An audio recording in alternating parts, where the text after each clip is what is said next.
अंबरपुर गांव के लोग मेहनती और सरल स्वभाव के थे। सुबह होते ही खेतों में काम शुरू हो जाता और दिन ढलते ही लोग थके हुए घर लौटते।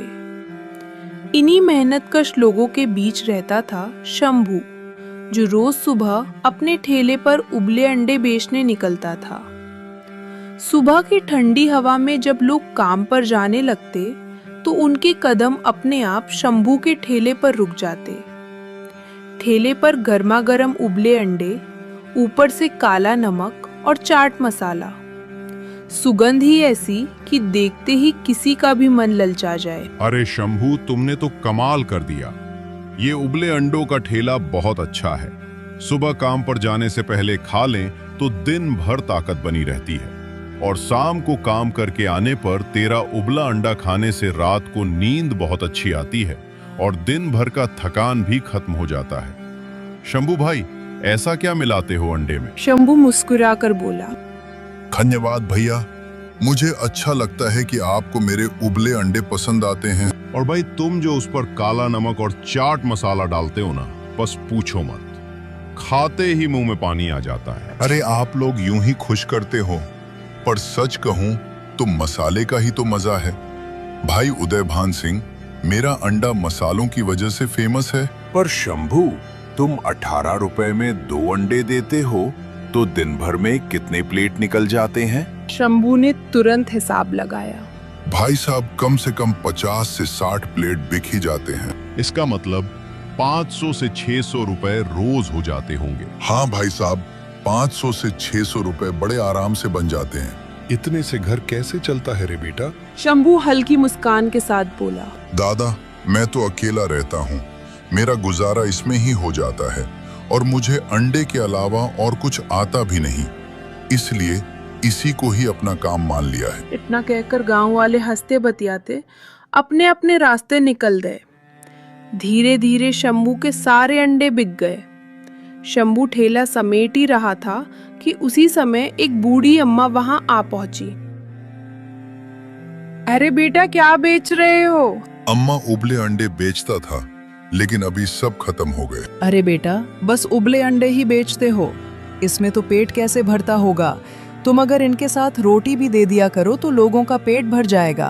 पर अम्मा, मैं तो सिर्फ उबले अंडे बेचता हूँ। बेटा, तुम एक काम करो, अंडे के साथ अंडा करी और रोटी भी बनाया करो, तुम्हारा धंधा और बढ़ जाएगा। माताजी बोल तो आप सत्य रही है, पर माताजी, मुझे केवल उबाला अंडा ही बनाना आता है। क्या अंडा करी बनाना आप मुझे सिखाएंगी? अरे बेटा, अंडे को थोड़ा मसाला लगाकर अंडे की करी बना दो और उसके साथ रोटी बेचो। देखना, लोग और भी खुशी खुशी खाएंगे, तुम्हें ज्यादा मुनाफा होगा और गांव वालों का पेट भी भरेगा। शंभू ने गंभीर होकर सोचा, पर कुछ बोला नहीं। खाओगे तो ताकत भी मिलेगी और पेट भी भरेगा। अरे भाई, तुम जो उबले अंडे देते थे ना, वही अच्छे थे। हमें सुबह सुबह भारी खाना नहीं भाता। अरे शंभू, अंडा रोटी तो दोपहर या रात को जचेंगी, सुबह हमें हल्का ही भोजन चाहिए। हम तो तुम्हारे चाट मसाले वाले उबले अंडों के ही दीवाने थे। ये नया चक्कर छोड़ दो। शंभू का चेहरा उतर गया। वो बड़ी उम्मीद से नया काम शुरू किया था, मगर सब मना कर रहे थे। उसने मनाने की कोशिश की। अरे भैया, एक बार खाकर तो देखो, ज्यादा पैसे भी नहीं लगेंगे, स्वाद और ताकत दोनों मिलेंगे। एक बार अंडा करी और रोटी खा के तो देखो, बार बार मांगोगे। लेकिन कोई भी तैयार नहीं हुआ। सब लोग हंसते बोलते अपने अपने खेतों की ओर चल पड़े। ठेले पर रखा अंडा करी का बर्तन धीरे धीरे ठंडा हो गया। रोटियां भी सख्त होने लगी। पूरा दिन बीत गया, मगर एक भी ग्राहक नहीं आया। शाम को शंभू ने ठेला समेटा। थका हुआ और उदास चेहरा लिए वो घर लौटा। आज तो सब बेकार हो गया, न करी बिकी न रोटियां, बल्कि नुकसान ही हो गया। अब प्रधान के पैसे कैसे चुकाऊंगा? उस रात उसने खाना भी ढंग से नहीं खाया। चारपाई पर लेटे वो सोचता रहा, क्या अम्मा की बात मानकर मैंने गलत किया, या मैंने कोशिश ही अधूरी की? शायद मुझे तरीका बदलना होगा। उसकी आंखें भारी हो गई, मगर दिल में चिंता और डर की परतें और गहरी हो गई। सुबह शंभू उठा तो मन अब भी भारी था। पिछले दिन की हार उसके दिल पर बोझ बनी हुई थी। वह चारपाई पर बैठा सोचने लगा। अब क्या करूं? सुबह तो सब मना कर गए, लेकिन कल एक किसान ने कहा था कि अंडा करी और रोटी दोपहर या रात को ही अच्छी लगती है। अगर मैं दोपहर में भीड़ वाली जगह पर ठेला लगाऊं तो शायद किस्मत बदल जाए। उसने तुरंत ठान लिया। हाँ, आज दोपहर एक नई जगह पर कोशिश करूंगा। दोपहर होते ही शंभू ने करी को गरम किया, ताजी रोटियां रखी और ठेला गांव के चौक की तरफ ले गया, जहां लोग आ जा रहे थे। जैसे ही गरम मसालों की खुशबू हवा में फैली, राहगीरों का ध्यान ठेले की तरफ खींच गया। सबसे पहले एक बूढ़े काका पास आए। अरे बेटा, क्या बेच रहे हो? काका अंडा करी और रोटी है। 2 अंडे और 2 रोटी 50 रुपए प्लेट।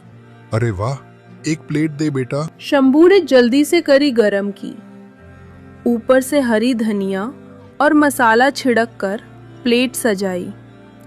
काका ने पहला कौर लिया और उनकी आंखें चमक उठी। वाह बेटा, मजा आ गया।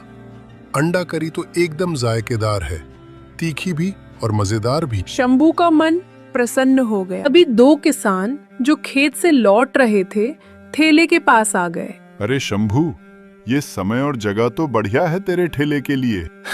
हाँ यार, घर जाने से बेहतर है यही पेट भर लेते हैं। रोटी भी है, करी भी है। चल 2 प्लेट बना दे। शंभू ने मुस्कुराकर झटपट 2 प्लेट करी रोटी परोसी। दोनों किसानों ने जैसे ही खाना शुरू किया, उनके चेहरे पर संतोष झलकने लगा। अरे भाई, क्या डाला है इस करी में? इतना लजीज स्वाद तो गांव में कहीं नहीं मिलता। शंभू, अगर तू इतनी स्वादिष्ट करी बना सकता है तो सुबह भी हमें इसे खाने में कोई दिक्कत नहीं, बल्कि ये तो ताकत का खजाना है। शंभू का चेहरा खिल उठा। उसके ठेले पर धीरे धीरे और लोग आने लगे। कोई कहता, भाई खुशबू से ही भूख बढ़ गई है, तो कोई कहता, रोटी मुलायम और करी जबरदस्त है। कुछ ही देर में पूरा ठेला खाली हो गया, बर्तन चमकते रह गए और जेब में अच्छी खासी कमाई हो गई। शाम को घर लौटकर शंभू थकान के बावजूद बेहद खुश था। उसने पैसे गिनकर मन ही मन कहा, धन्यवाद अम्मा। अगर आपने वो सुझाव न दिया होता तो शायद मैं कभी ये रास्ता न अपनाता। अब मुझे यकीन है कि प्रधानीन का कर्ज भी चुका दूंगा और ईमानदारी से आगे बढ़ूंगा। चारपाई पर लेटते हुए उसने आसमान की ओर देखा और मुस्कुराकर बोला, अब ये ठेला सिर्फ अंडों का नहीं रहा, बल्कि पूरे गांव को एक नया स्वाद देने वाला बन गया है, और यही स्वाद मुझे आगे भी जीत दिलाएगा। शंभू के चेहरे पर संतोष की चमक थी। मेहनत और हिम्मत ने आखिरकार उसे जीत दिलाई थी। शंभू ने प्रधानिन का कर्ज भी चुका दिया। कुछ समय बीत गया। शंभू का ठेला अब रेस्टोरेंट में बदल गया। शंभू पूरे गांव में सबसे अमीर व्यक्ति बन गया। तो दोस्तों,